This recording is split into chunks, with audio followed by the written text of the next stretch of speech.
Assalamualaikum warahmatullahi wabarakatuh.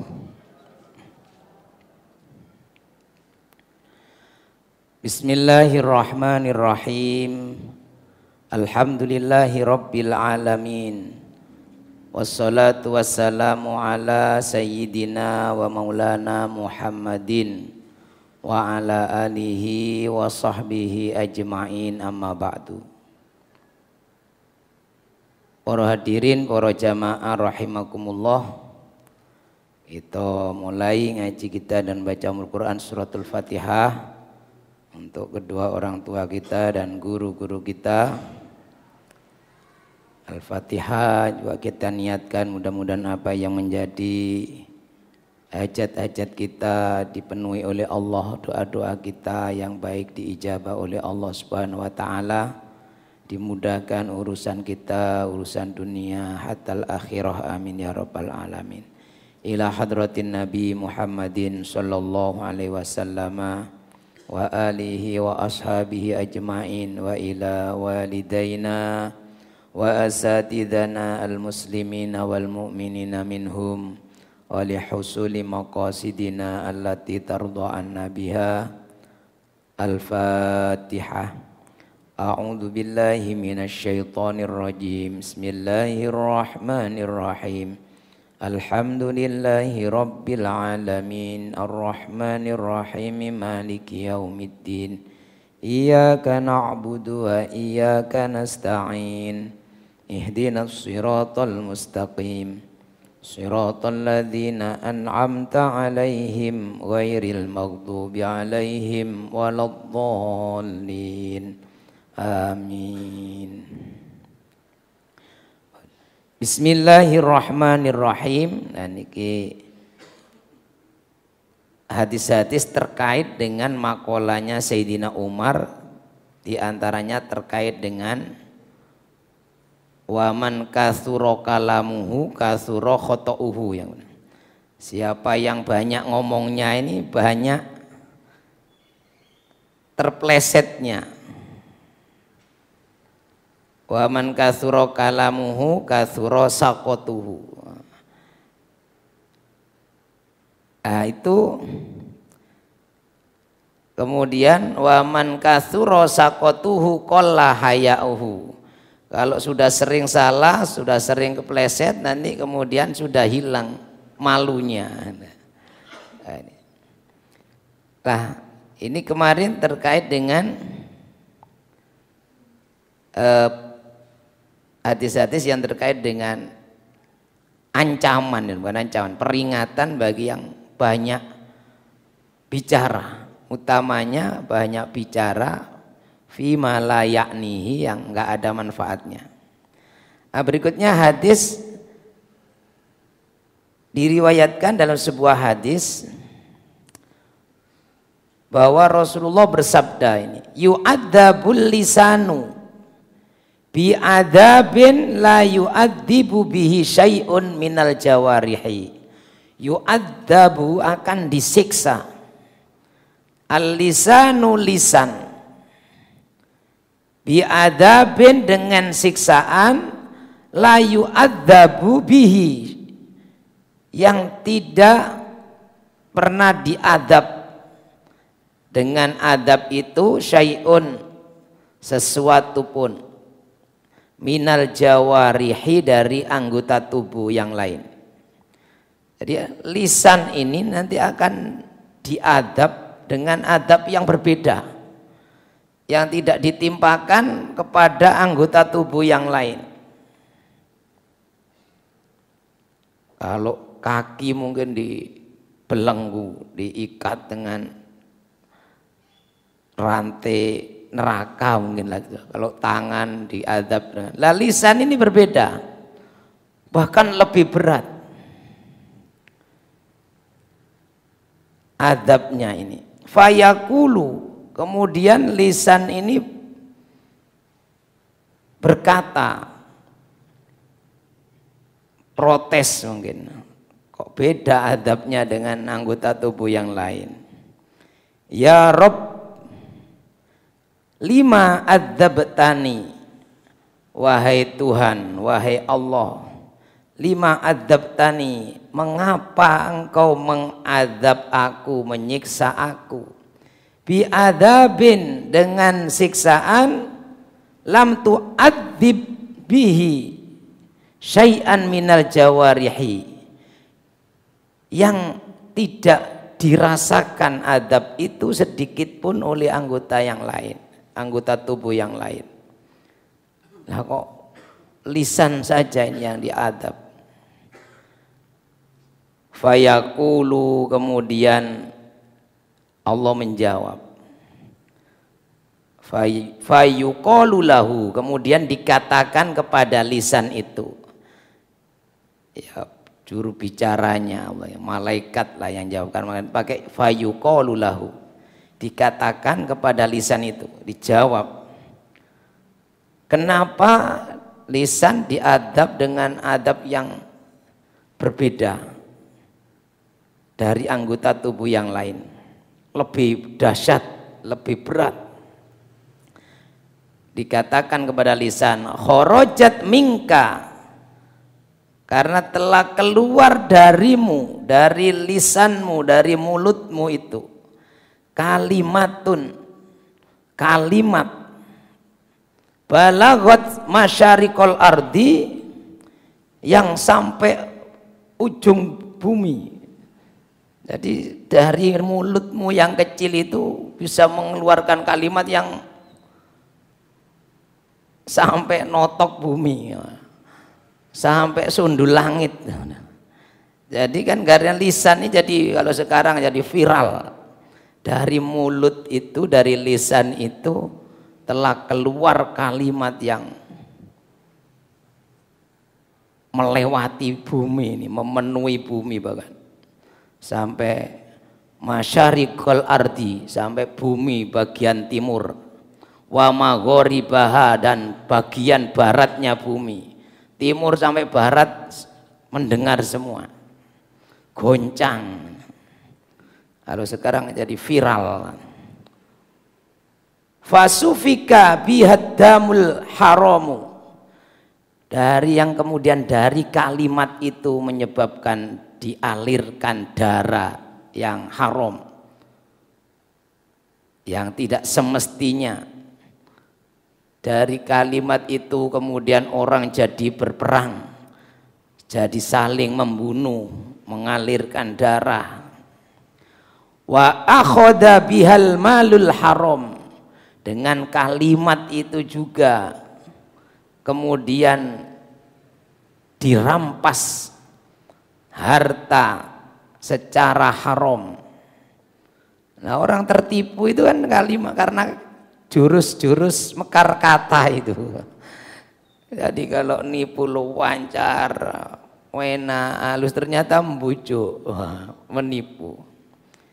Nah ini makanya adabnya berat. Dari lisan itu keluar kalimat yang dengan kalimat itu kemudian orang saling membunuh, gara-gara fitnah, gara-gara adu domba, saling bermusuhan, saling membunuh.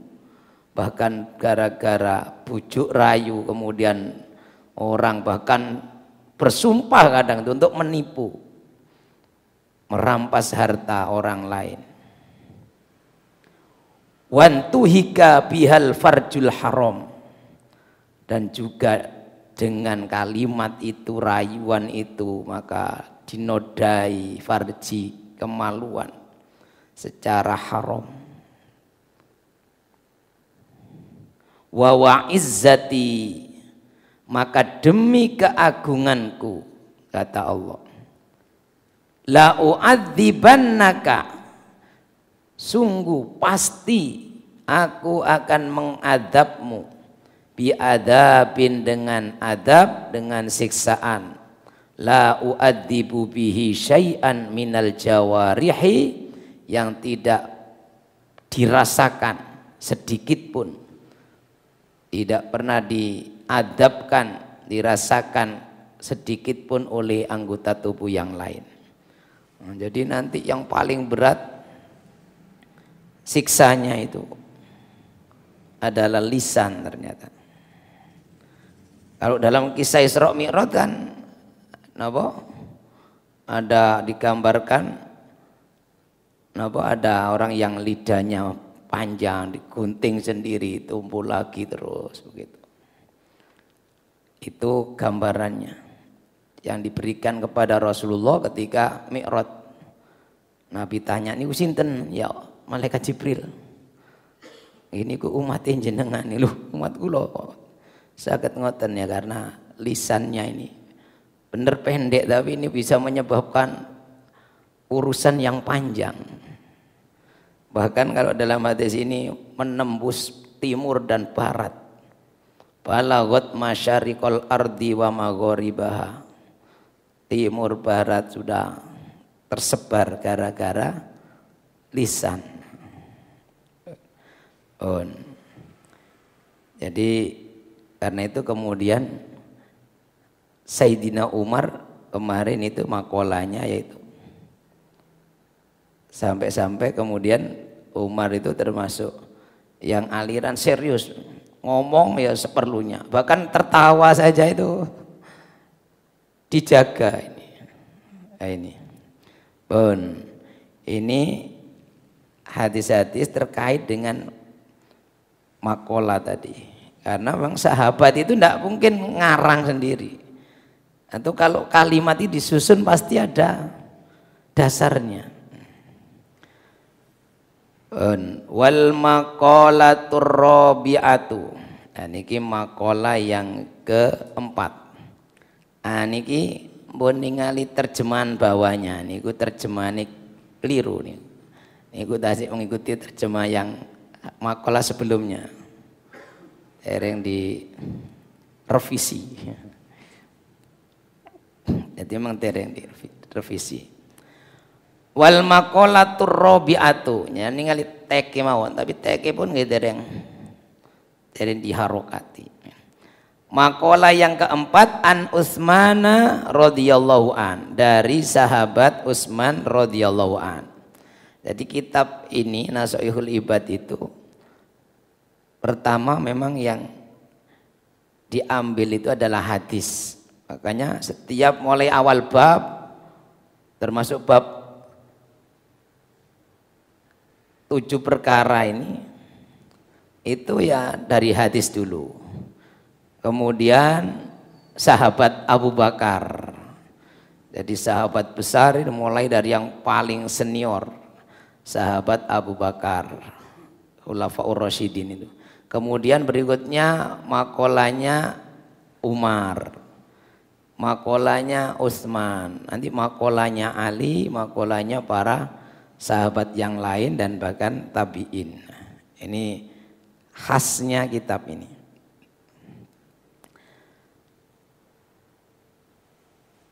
Dari sahabat Utsman bin Affan radhiyallahu an. Di sahabat Utsman ini khalifah yang kepinten nih? Khalifah nomor pinten? Khalifah yang ketiga. Jadi Abu Bakar, Umar, Utsman. Nah, jenengan biasa pun nek terawih kan misalnya al khalifatur salisatu.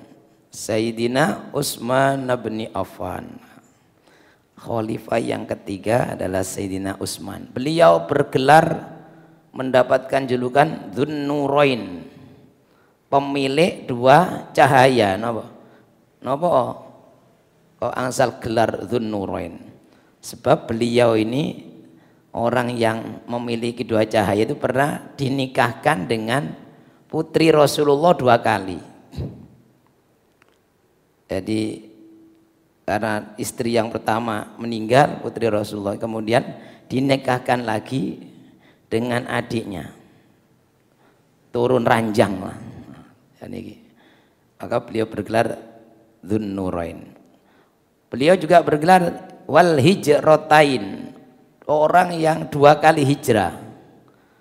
Pertama yaitu hijrah ke Habasyah, hijrah datang Afrika, Habasyah ini.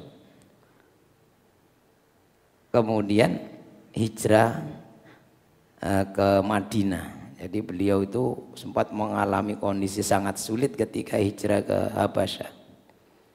Maka beliau bergelar Dzunnurain wal Hijratain.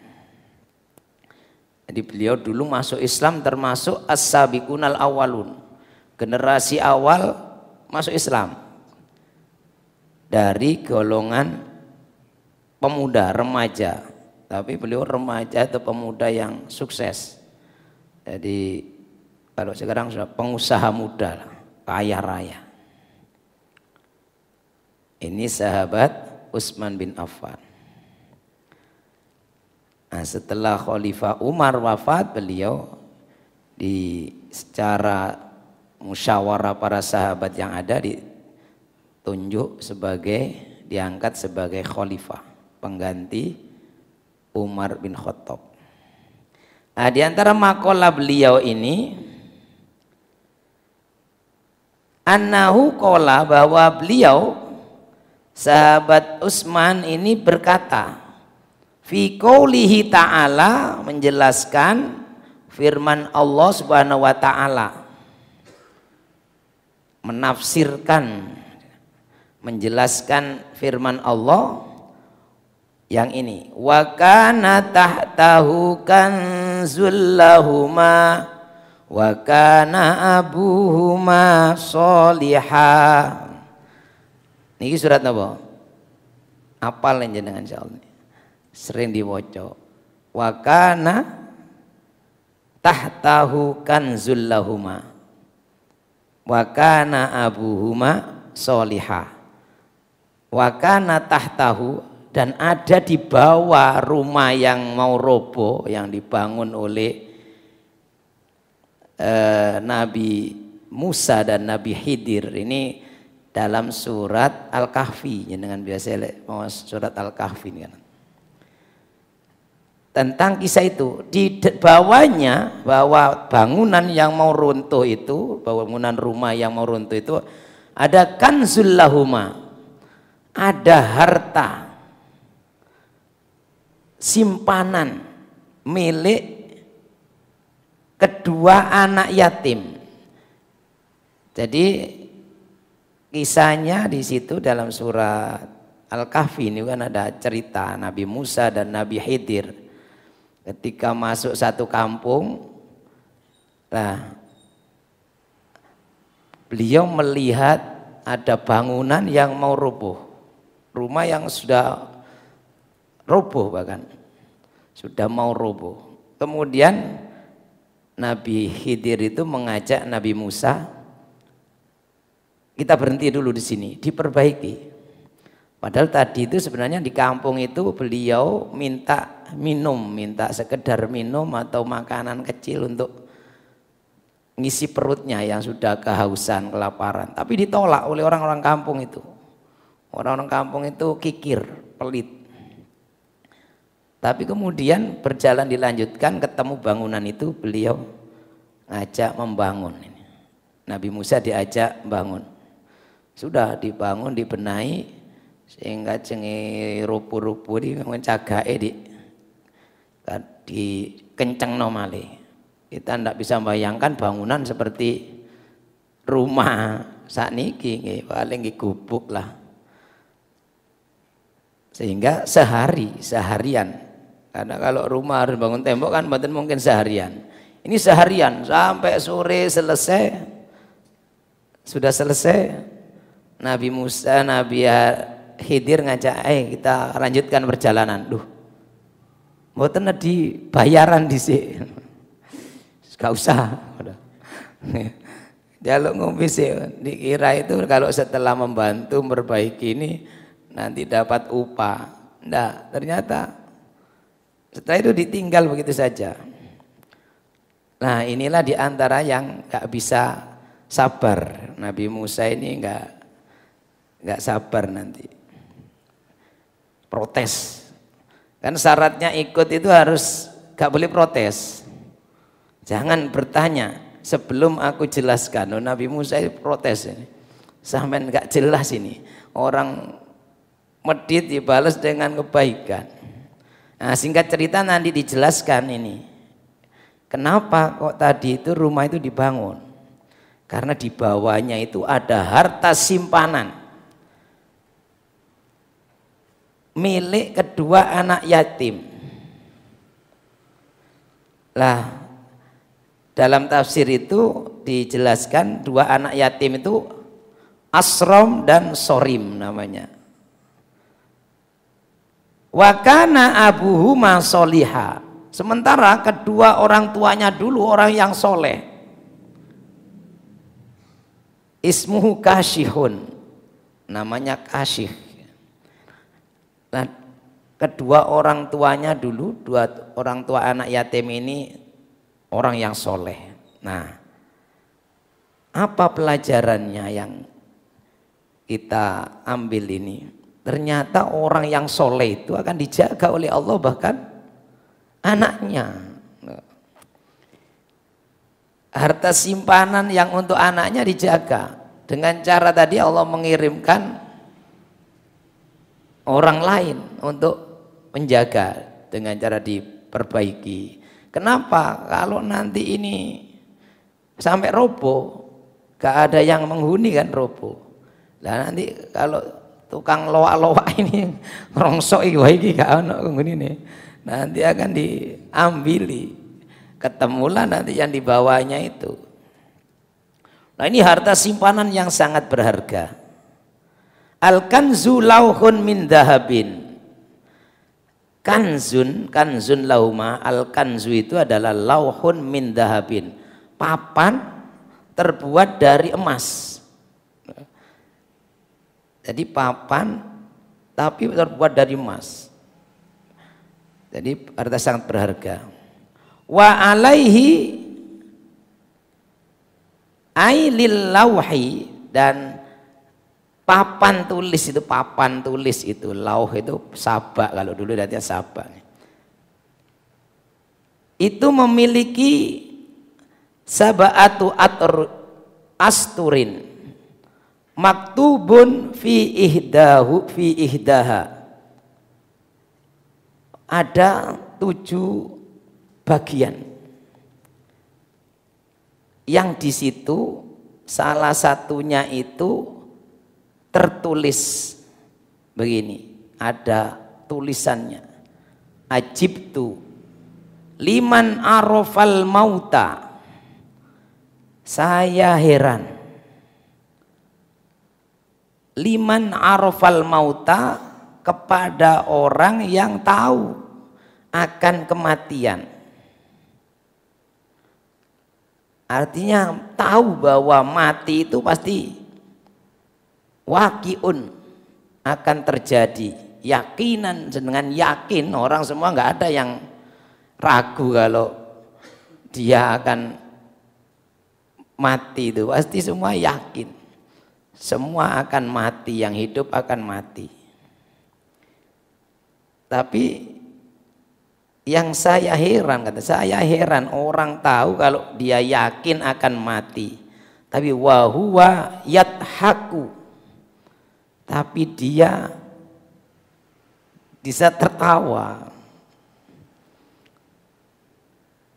dia bisa tertawa, maksudnya ya meremehkan gitulah, mati wayai. Tapi sebenarnya bukan wayai atau enggak, tapi apa sebenarnya yang harus kita persiapkan. Karena kalau matinya manusia itu kan sebenarnya awal dari perjalanan berikutnya yang harus dipertanggungjawabkan. Maka tertulis dalam papan tulis yang dari emas itu, di bagian salah satu bagiannya itu ada tulisan ajibtu liman arafal mauta wa huwa yadhaku, saya heran kepada orang yang tahu, yakin kalau dia akan mati, tapi dia masih tertawa. Wa ajibtu, dan saya heran liman arafat dunya faniyatan, liman kepada orang arafat dunya, yang tahu tentang dunia itu faniyatun, rusak. Bahwa dunia ini fana, dunia ini akan rusak, akan hancur, akan habis. Wa huwa yarghabu fiha, tapi dia sangat mencintainya. Yarghabu fiha, dia sangat mencintainya, bahkan sampai ada istilah kedunyan. Padahal ya nanti dia pasti akan habis, tidak selamanya dia akan ditinggalkan. Kalau tidak dia ditinggalkan hartanya, ya dia yang meninggalkan, kan itu. Maka kemudian ada tertulis itu di papan itu, saya heran orang yang tahu dunia ini fana, dunia ini akan rusak, hancur, tapi dia ini sangat mencintainya, bahkan sampai lupa kepada Tuhan yang memberikannya. Lah ini. Jadi ini diantara kalimat yang ada di papan itu. Jadi kalimat papan itu sebenarnya berisi harta simpanan yang sangat mahal, diantaranya bukan hanya bendanya, tapi juga wasiat yang ada di dalamnya itu. Karena ini agak panjang, nanti insya Allah akan kita lanjutkan pada kesempatan berikutnya. Artinya bahwa ini sebuah nasihat. Jadi papan yang ada di dalam Quran yang jenengan sering baca itu, wa kana tahtahu kanzul lahuma wa kana abuhuma sholiha. Itu harta yang paling berharga. Jadi simpanan itu satu, bendanya memang berharga dari emas, tapi ada yang lebih berharga lagi, yaitu nasihat yang ada di dalamnya. Itu yang dijelaskan Sayyidina Utsman. Di antara nasihatnya ini tadi, saya heran orang tahu yakin akan mati tapi kok masih santai-santai, nggak siap-siap. Yang kedua, saya heran orang yang tahu kalau dunia ini fana tapi dia mencari sampai kedunyan, cinta bener. Bahkan saking cintanya sampai menghalalkan segala cara. Lah mudah-mudahan kita bisa selamat dari ini tadi, bisa mempersiapkan atau menjalankan nasihat ini, menjadi orang yang lebih siap dengan menghadapi maut, lebih tidak hubbud dunya. Demikian, insyaallah akan kita lanjutkan pada kesempatan berikutnya.